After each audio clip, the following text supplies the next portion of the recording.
Hello everyone and welcome back to my channel. তোমরা যদি চ্যানেলে নিউ হও দেন ফার্স্টেই সাবস্ক্রাইব করে দাও। সো তোমাদের সাথে অলরেডি আমি এই ভিডিওটা দুটো পোস্টে শেয়ার করেছি, তো যারা যারা শর্টসে দেখে নিতে চাও দেখে নিতে পারো, লিঙ্ক ডেসক্রিপশান বক্সে আছে। তো আজকে আমি বানাবো কাগজের মা দুর্গা, যেখানে মা দুর্গার খুবই ইজি অ্যান্ড সিম্পল স্ট্রাকচার হবে। অ্যান্ড অলসো আমি তোমাদেরকে বলেছিলাম যে আমাদের বাড়ি দুর্গা পুজো হয়। So at the end of the video আমি সেটারই তোমাদের সাথে কয়েকটা ক্লিপস শেয়ার করব। So watch it till the end. So without wasting any moment let's start today's video. তো প্রথমেই নিয়ে নিয়েছি একটা কার্ডবোর্ড, এটা দেখেই বুঝতে পারছো মিও আমরের প্যাকেট। তো এবার দেখতেই পাচ্ছ এখানে আগে থেকেই আমি এঁকে রেখেছি, এবার কাঁচি দিয়ে এগুলোকে ঠিক করে কেটে নেব। কাটিং হয়ে যাওয়ার পর নেক্সট স্টেপ হচ্ছে কালারিং। কালারিংয়ের জন্য এখানে ইউজ করছি রঙ্গিলা কালার, যেটার দাম মাত্র 25 রুপিস। তোমরা অনেকেই আমাকে বলেছিলে যে এই কালারটা তোমরা অনেকেই ব্যবহার করেছো, তবে 25 রুপিসে এই কালারটা খুব একটা খারাপ না, ঠিকঠাক। তো এটার মধ্যে 12টা কালারের শেড আছে, আর একটা ব্রাশ আর একটা স্টিকারটা পরে কোনো সময় কালার করে তোমাদেরকে দেখাবো। তো প্রথমে এখানে এই পিচ কালারটা দেখে আমার এতটাই ভালো লেগেছিল, আমি ভেবেছিলাম যে এটা দিয়েই মা দুর্গার পুরো স্কিন কালারটা কমপ্লিট করব। কিন্তু কালারটা এতটাই হালকা যে আমি করার পর কিছুই বোঝা যাচ্ছিল না, তাই আবার আমি এখানে ইয়েলো কালার দিয়ে পুরোটা কমপ্লিট করেছি। সত্যি কথা বলতে মা দুর্গার ফেস কালারটা কিন্তু ইয়েলো হলেই বেশি ভালো লাগে। এরপর আমি একে একে বাকি আমার যেইগুলো রয়েছে লক্ষ্মী, গণেশ, সরস্বতী, কার্তিক, সবাইকে এখানে কালার করে নেব। তো তোমরা তো জানো যে আমি তোমাদেরকে বলেছিলাম আমার বাড়ির দুর্গা পুজোর কথা। তো ছোটোবেলা থেকেই এই টাইমটা ভীষণই এক্সাইটিং লাগে। পুজো আসছে এই যে ভাবটা, এটাই যেন অন্যরকম, এটা ভাবতেই খুব ভালো লাগে। আর পুজো চলে আসলে তো কয়েকদিনের মধ্যেই শেষ হয়ে যায়। তবে এবছর শুনলাম অষ্টমী আর নবমী একই দিনে পড়েছে, শুনে একটু খারাপ লাগলো, কারণ একটা ছুটি কম পাবো, কিন্তু কি আর করা যাবে বলো।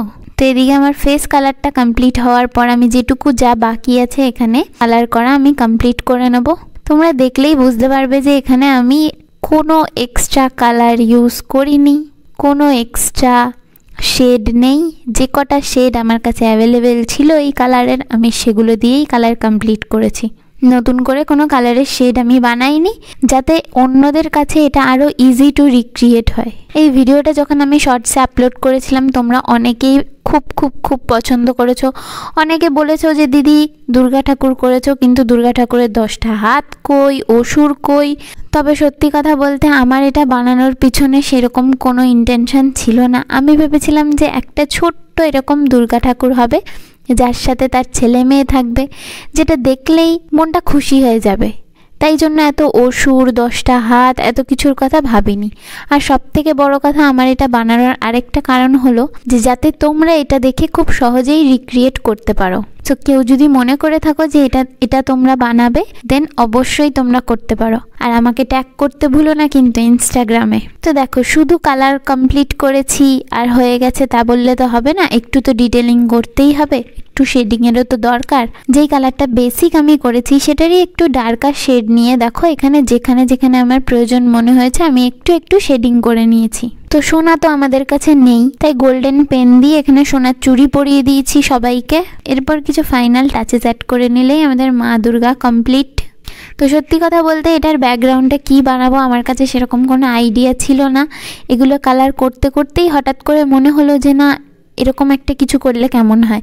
তো হাতের কাছে যেরকম কার্ডবোর্ড পেয়েছি তার উপর প্রথমে মাস্কিং টেপ লাগিয়ে সুন্দর করে কেটে নিয়ে এবার এগুলোকে কালার করব। তো ব্রাউন কালার তো করে নিয়েছি, এবার সেই কার্ডবোর্ডটারই ছোট ছোট পিস এখানে কেটে নিয়েছিলাম। এবার এগুলোকে আঠা দিয়ে সাইডে লাগিয়ে দেবো, যাতে পুরো জিনিসটা একটু ভালো লাগে। ও এখানে বলে রাখি, এর আগের মা দুর্গাটা তো আমি পুরো কমপ্লিট করেছিলাম রঙ্গিলা কালার দিয়ে, বাট এবার একটু একটু অ্যাক্রিলিক কালার ইউজ করেছি এই পিছনের যে ব্যাকড্রপটা আছে সেটা কমপ্লিট করার জন্য। তো এবার যেই কাগজটা দিয়েই আমি মা দুর্গা, লক্ষ্মী, গণেশ সবাইকে বানিয়েছি সেটাকেই এরকম ছোট ছোট শেপ করে কেটে নিয়েছিলাম। তারপর এগুলোকে গ্লু দিয়ে বসিয়ে দিয়েছি। এরপর হচ্ছে ফাইনালি এগুলোকে অ্যাটাচ করার পালা। তো তার জন্য ইউজ করেছি এখানে বোথ সাইড টেপ। তো বোথ সাইড টেপ দিয়ে এগুলোকে একটা একটা করে আমি বসিয়ে নেব। আর সবকটা বসানো হয়ে যাওয়ার পর দেখো এটা কত সুন্দর লাগছে। এবার সাইডটা একটু একটু ফাঁকা ফাঁকা লাগছিল, তাই এখানে হোয়াইট অ্যাক্রিলিক কালার দিয়ে কিছু ছোট ছোট কলকা করছি। শুধু যেই কাগজগুলো বসিয়েছিলাম সেগুলোর উপরেই করছি, আর বাকি জায়গাগুলোতে ছোট ছোট ডটস দিয়ে কমপ্লিট করব। তো এইভাবে দেখো আমাদের মা দুর্গা একেবারে কমপ্লিট হয়ে গেছে। তো তোমরা আমাকে কমেন্টসে জানিও যে তোমাদের কেমন লেগেছে, আর সাবস্ক্রাইব করে আমার পাশে থেকো, কারণ এরপর অনেক অনেক অনেক অনেক ভালো ভালো ভিডিও আসতে চলেছে। এবার আমি তোমাদেরকে বলেছিলাম যে আমার বাড়ির পুজোর কয়েকটা ক্লিপস তোমাদের সাথে শেয়ার করব।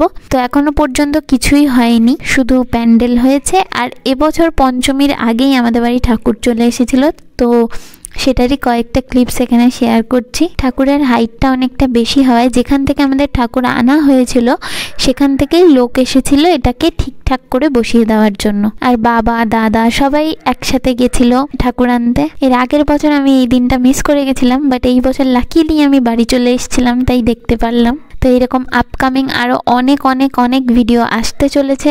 So stay tuned. আর ভিডিওটা ভালো লাগলে লাইক করে দিও। দেখা হবে নেক্সট ভিডিওতে।